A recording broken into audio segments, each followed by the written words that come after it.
All righty, ready to have your teaching minds blown. Today, you're going to hear about a new way to take classes that you've perhaps already designed and sell them as flex classes. These are pre-recorded classes that take a bit of time to prepare upfront, but once they're done, they are done. And so today, as you diversify your teaching income, flex classes are a really good option. We are joined by Elizabeth McMann. She is a homeschooling mom. She is a fantastic teacher, and she has got some amazing ideas to share how she's bringing in $2,000 a month with flex classes. So Liz, welcome. Elizabeth, welcome. Thank you for being here. That's going to be a hard habit to break. I am so glad that you're here. Can you tell us for having me? Yeah. Can you tell us a little bit about you and how you serve teachers and learners? Okay, so, well, as far as I go, I think I'm one of the many VIP kid teachers that started out originally. The mass exodus occurred. A lot of us went to Outschool. I've been on Outschool for at least 4 years. And then I started Teach Me Truth, my own Christian platform, about a year ago now. And so that's going really good. But then I just recently realized, after a lot of people have been asking me, that it's rare for me to have all of these flex classes, aka self-paced classes, taking in $2,000 a month. So then I decided to make a course about it. It's amazing. People were asking me like what I do and where to begin and how to start. So I have a whole 90-minute course. It's a 4-part course broken down to try to simplify it and give you tips and ideas for how to do it. And also I'll just note that it can be more than that.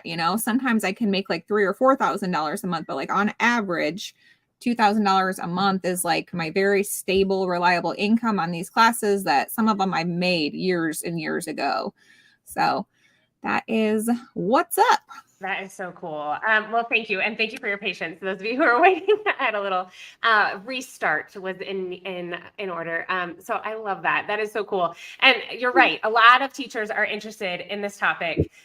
Kathy in the chat is mentioning that she's ready to learn about this. And so I'm going to go ahead and put the link to Liz's course. Oh my gosh, it's going to be so hard. To Liz's course in the chat. If you are looking to take that course, it's free. It's there. I think I'm 3/4 of the way through the course, so I just need to finish it. But I'm really excited to kind of dive into my own flex course creation. So very cool. Now, if people are still getting into the groove with flex classes, can you give us a little bit of a definition as to what that means and other names maybe we might use for them and maybe some places that we teach them? Okay, so, there's so much there. So a flex class is a flexible class that learners can complete on their own schedule. So normally it's a pre-recorded video lesson, but it does not have to be a video lesson actually. So that's another interesting thing. Typically they are 4 parts. So that is the gold standard. Highly recommend to keep it around the 4 parts. 4 lessons or yes, 4 sessions. Lessons. Yes, 4 sessions, 4 lessons, 4 weeks, whatever you want to call it. And they're, like I said, pre-recorded or kind of bundled together packages that learners will go through on their own. So some examples of what you can do. You can make video lessons, of course, that's the most common. You can also do escape rooms. I have a lot of escape rooms that I make with the Google Slides, and I have no video lessons for those. So it's just here's your Google slide. And then I usually will have an online game that goes with it. And that's it. And they'll just turn in a screenshot for their homework. And then you can also do a book club. My students have actually taken a class, I think it's the Dragon Masters class, based off of that book series where there's no video lessons. She just had a whole bunch of worksheets that went along with it and crafts that go along and reading assignments. So there are and my kids loved it. And, she would just assign okay, this week we're reading chapters 1 and 2. And here are some of your vocabulary words and spelling words and games that can go with your, the topics this week. And here's a craft that goes along with it. So that was actually really cool and interesting because I think we typically think of a video. So just it doesn't have to be a video. Well, and I'm so glad you said that because I was imagining video and I think there's a place for that. But then some some classes would do better without. So that's a really, or don't need it. So I think maybe if somebody's saying, I don't want to be on video, I don't want to do camera, I don't want to do editing, that may be, a lane to put yourself in. Another huge benefit, if you have kids and it's really hard for you to record stuff with the kids constantly interrupting in the background, like I have 4 kids. So in some videos, I'll be like, pause, get out of the room, play. So, and then I'm like, edit. So doing the escape room games, it doesn't matter what's going on behind me. I can get up 50 times to get like drinks and snacks and whatever for the kids. And, it doesn't matter so much. So it's just nice to have those options. Also, as far as the video lessons go, I just recommend teachers don't make them too long. So that can also be a problem. Would you mind sharing, how long are your videos when you do a video for a lesson? Yeah, you just want to maximize your time and energy so that it's beneficial, right? So mine are normally about 10 minutes. And I want to say, what do they say? I think 10 minutes is the equivalent of a 30-minute live class, because when it's live, you have a lot more interaction and things that are going on. But when it's pre-recorded, people often will be like, why isn't it 30 minutes? But it's really like the equivalent to it. So I try to keep mine between 10 and 20 minutes. I aim for 10, but that's also because of my age range. I deal with more elementary students as well. But when you're teaching someone from a screen, this rectangle, it can get very, very boring. Nobody wants to sit there and watch you for an hour. Okay. That's true. You have to make it interesting. I love it. Well, and I've done pre-recorded, like for another organization I work with called Brain Train. I did we made it nearly 50 minutes long. And it was me, and I have ended up chopping a bunch of little mess ups and stuff like that. But we wanted to be as close to the regular 50, and we got it to like 42, I think. And I was like, this is as close as we're going to get, because that live interaction does take up so much time. So I imagine we could even put in like a little pause screen, pause the video, work on this, pause the video, draw this, pause the video, think about this, or go get this material, something like that. So that might even be an extra thing that we could add in. And I want to encourage people who are watching, you are welcome to leave any questions that you have for Elizabeth in the chat. I would love to make sure we get those answered before the end. But you, in your course, mentioned a bunch of ways that people can make these interactive. And I love that idea. And as somebody who, Nearpod is literally right here next to me, somebody who is a Nearpod pioneer and loves it, I was like, duh, of course I could use Nearpod and, put a self-paced lesson link in there for kids to use. What are some of the other ways that you've seen flex classes kind of become interactive? Yeah, so this is what I call enhancing your course. So you start with your 4 lessons, and then you're going to enhance those lessons. So I have some ways like online quizzes, games, which can be Nearpod, Word Wall, Kahoot. What else is there? I feel like I'm forgetting one, but there's so many. Quizzes. Quizlet. So there's just so many things out there that teachers can use. Some of them are free. Some of them are like extremely cheap. My website has a lot of them built directly in. All the quizzes and assignments and things are built in, but games, worksheets, and then assignments also. And then you can also do like discussion questions so that students will interact with each other. And on Teach Me Truth, there's also an option to add a community, which is different from Outschool. So you can have students starting at any time and all be part of the same community where they can share their projects, assignments, answer questions, and talk to each other in their little community that is on the website and monitored by the teacher. I think you've got a buddy there. Hello, my friend. I love it. Okay, well, that is really cool. So again, let's just harken back to teachmetruth.com, which is your website, which is where you host these classes. You also teach on Outschool as well, which many people probably heard about flex classes for the first time on Outschool. For whatever reason, you don't want to pay 30% commission, you aren't approved to teach on Outschool, or just don't want to deal with the kind of hoops that you have to jump through there. There are other options. So I love it. I love the variety of ways that you could kind of package these. And I wanted to ask kind of how you look at creating multiple classes. This is going to require a good bit of work ahead of time. Planning it out. Obviously, we want to take our time, make sure everything is aligned and kind of set up well. But once you've created the one, what do you do to keep adding more if you can see that the first one that you created is a winner? Okay, so for like class ideas, you mean? Yeah, class ideas. And you would probably start with just one. Make it, test it, see if people like it. And if they do, that would kind of be your proof of concept. So the way I work, okay, so this is what you should do. Yeah, the way I work is different than what you should do. What you should do is create one course and then build on that course so that you can get multiple enrollments or the same people enrolling again and again and again. It's called like a funnel, basically, where you have, let's say, an intro to Japanese, and they take that course, and then you have, Japanese 2, Japanese 3, Japanese 4, and so they're continuing on with you. They like your teaching style, and you're building on that class. The way I work is I homeschool, so I will create classes based off of what my kids are doing, what they're interested in, and I try to couple it with our homeschool at home so that I'm kind of killing two birds with one stone there. So I'm teaching my kids and creating courses at the same time. And I just try to reuse everything that I make. So, and that's another thing that I really, really promote. My daughter is so distracting right now. I'm sorry. It's okay.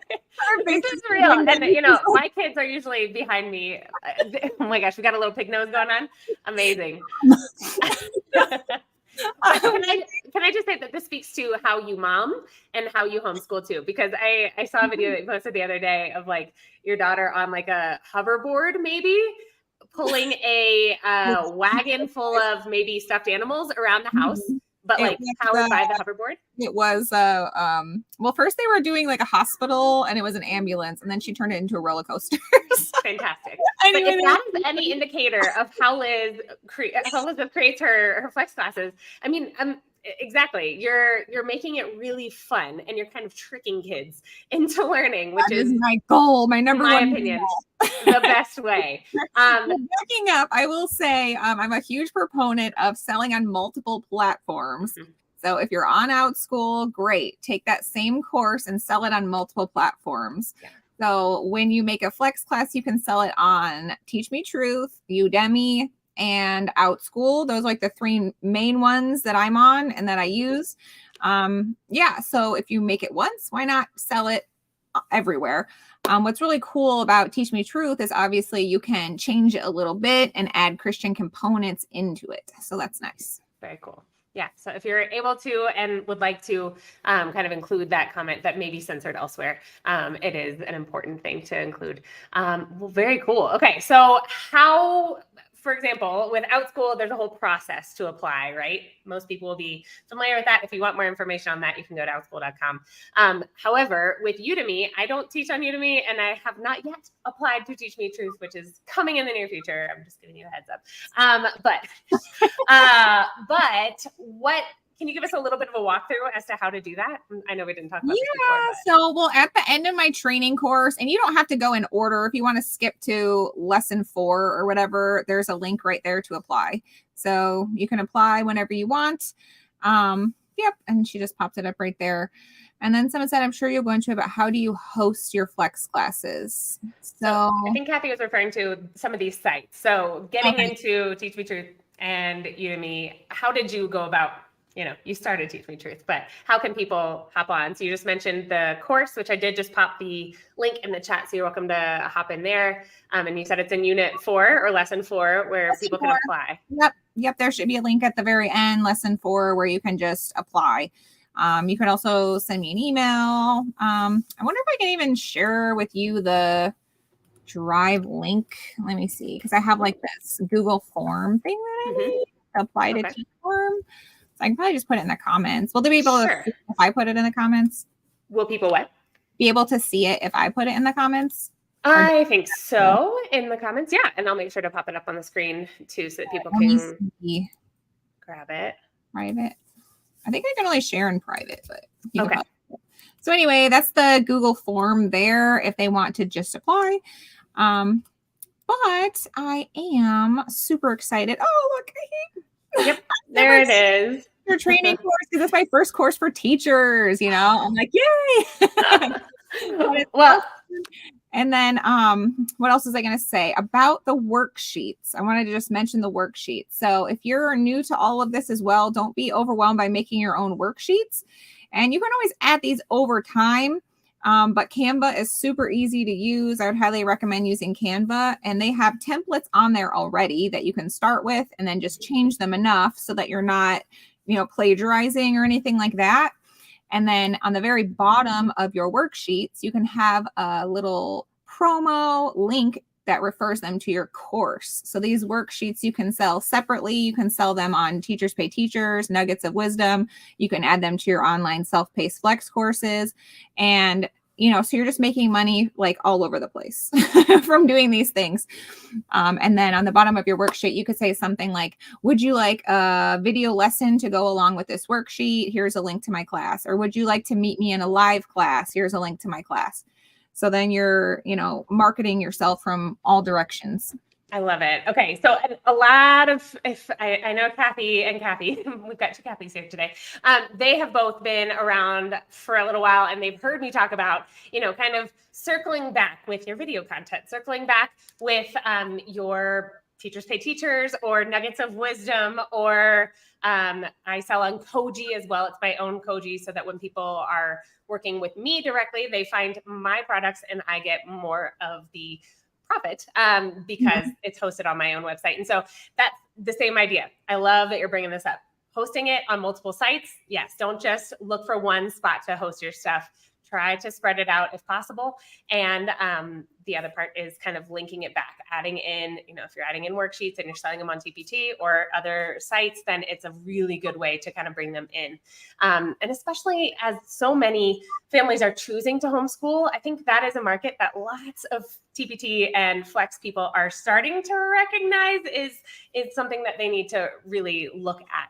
And examine how can you meet the need? Because as a homeschooling mom myself, we both have 4 kids. I know you've probably done this too, but my kids take French. I don't speak French. And so we take French class with a French teacher. And we've also taken science classes and piano classes and stuff like that. So there is an expert, and you could be that expert for homeschooling families who need it. So did you want to add something else there? Oh, not really. I just love that about homeschooling. I love the creativity behind it. I love that you can tailor it and all of that stuff. I'm a huge proponent of homeschooling, obviously, but public school kids and traditional schooling children, however you want to call it, can also benefit from online courses and all these online worksheets and stuff too. Absolutely. Kathy is also asking, where else could people sell flex classes besides Outschool? And Kathy, I think you were the first person who kind of put this flex seed in my mind, if I'm not mistaken. You were asking how to get traction with flex classes. So I'm glad you've got 4 that are getting some traction. Yahoo. But where else would you recommend? You already mentioned Udemy. Do you want to tell us a little bit about that? Oh, me? Yeah. No, these are the only 3 that I know of. Udemy. I always feel like I say it wrong. I say Udemy. Udemy, but it's like Academy, and so I would say Udemy. I don't know. If I may, I was talking with another teacher about this, and I was like, I wonder if there's a way you could host one for free. And we kept thinking about it, and we were talking about Koji, and Koji does have a 5% fee. It's just like your payout fee. But I was like, what if you hosted on Koji and you put all your videos as like a YouTube playlist that was private, or even in like Google Slides or something, if they were short enough videos that you could keep it small enough, keep the file small enough. Then you could have like a Google Slides hosted. It wouldn't be pretty, but you could have a Google Slides hosted. You could probably make it pretty, actually. Google Slides hosted and sold in your Koji store. And I was like, that would be exceedingly low cost. And you could then put it on some of these other places. And again, if you do have some sort of social media presence, you're getting your classes, your products out there. And it's a really cool way to kind of, again, make that circle, complete that cycle. Like Elizabeth was mentioning, if you're selling worksheets and other resources, you can kind of link back to that. Yeah, for sure. Yeah. That sounds awesome. Super smart. Yeah. Well, I love it. And I love that you've kind of brought in some of these ideas from your own homeschool. So I wonder if you wouldn't mind telling us about the dinosaurs. I've heard you talk about this before. You created like a dinosaur lesson because your kids were super into it. And then you were like, well, that was, I don't know, first grade. Let's make a second and third grade. And I'm just switching out math problems or Okay, switching out names of dinosaurs. yeah. So I have some fails and some good ones, right? So I did like a dinosaur ABC course, which is one of my fails for flex classes, and I talk openly about my fails. So you definitely do not want to do too many lessons. My two biggest failures were 50 states and 50 lessons, 50 worksheets. Like, oh my goodness, it took me forever. I feel like I eventually, got my money back, but it probably took like 2 years. Like all this work. So then I also had a dinosaur ABC course that had like 35 videos in it. And that one was a fail also because of just the amount of videos, the amount of work that goes into it. So keep it simple, stick to the 4, maybe a little more. But as far as the changing the numbers, okay, you can do this for both. You can do this for worksheets or for the escape room games. I've done it for both, where I've had worksheets that I just changed the themes. So I made like monster money, and then I changed all the little icons to mosasauruses. Then I had mosasaurus money, and then I changed them to mermaids. So then I had 3 different workbooks that I sold that took me hardly any time at all, that I continue to sell. And you're going to get different audiences for each of those 3, which is fantastic. Yeah. That's exactly what you want. Sorry. Keep going. It took me a while to set up the first one, with all of like the math and stuff. And then I just changed the pictures. So it's very easy. And then same thing for the math escape room games. I use Google Slides for, and they really do take a long time to set up initially because you're creating a story. You're thinking of ideas like, oh no, there's a Indominus Rex that escaped and we have to, cross this river, answer this question, fill out the code, whatever. So you have to think of a story that goes along with it. You have to think of math problems and all of that. And then you have to add in all the links and everything. So it's very time consuming. So what I did was I started with second grade actually. And then when I was done with all the second grade ones, I went back and changed just the math problems to first grade. And then I changed just the math problems again to third grade. So now I have a first, second, and third grade course. It's the same story, but with just different math problems. So, and you can do that. Yeah, you can do that for multiple courses. I just made a space exploration one and a kitty cat one and a medical emergency one that are all in first grade, that now I was thinking about going back and doing the same thing, like adding more courses, for different grade levels. So smart. So I'm asking Liz this because, again, in that course, the link is in the chat if you want to take that free course. It's great. And in that course, she goes through her fails, some also really smart ways of doing feedback, which I loved. I won't spoil your secrets, but I loved, some of the ways that you maybe pre-record some things and have things ready so you're not like on all the time, which is the reason why we're doing flex classes in the first place. We don't want to be on and in front of the screen. Yeah. I love it. As we're kind of wrapping up, I want to encourage people, if you do have ideas and you want to kind of bounce some ideas off of either of us, I would love to kind of share what I'm thinking and see what Elizabeth thinks about that. I am thinking about my Newberry book classes. You mentioned, I hadn't even heard that your kids are taking some book classes on there, but I have book studies that I can then, set up as lessons, and we chunk the chapters, and then maybe there's like a short little talk at the beginning, and then we walk through a couple of the questions together, and then they're off and they send in their homework after. And I imagine, you could use Google Classroom to receive some of those homework assignments, but on Teach Me Truth, it's all self-contained. Is that right? You can add the same links on there if you want. If they're already done, just put the links on there. Yeah, it's really easy to do that. So on Teach Me Truth's platform, it is less work. So I will say that. That is true. Like when your stuff is done, you don't have to schedule the dates. You don't have to upload week by week by week for like Outschool has you do. You can have assignments or quizzes that they take that they can automatically pass, for example. So if they get a 90%, they will automatically go on to the next level. Instead of Outschool, you have to like provide feedback and you have to, share all these things. So for Teach Me Truth, I spend like a few minutes a month on.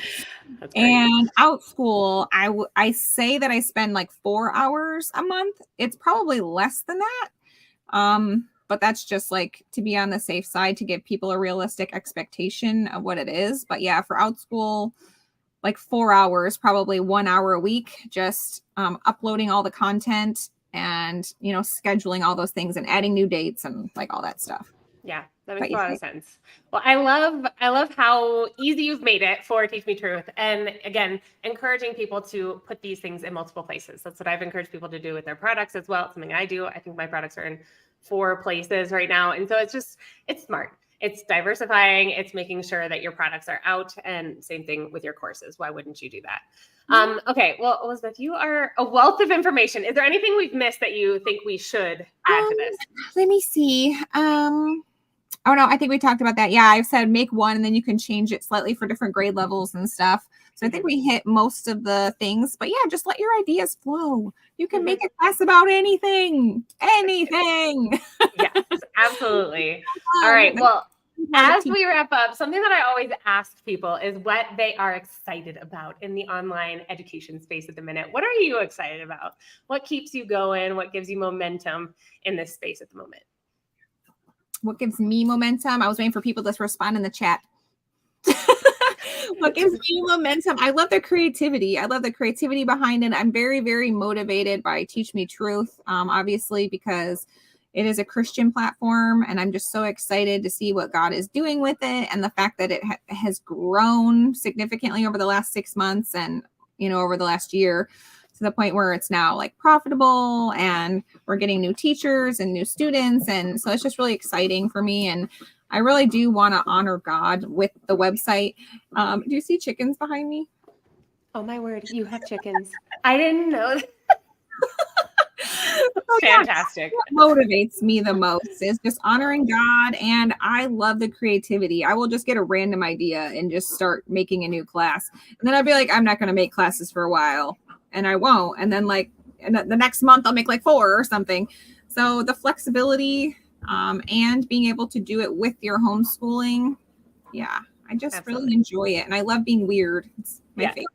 I love that. That may be one of my favorite things about you, because it does make you stand out and make you such a joy to work with. So I am so grateful to you. Thank you so much for taking the time.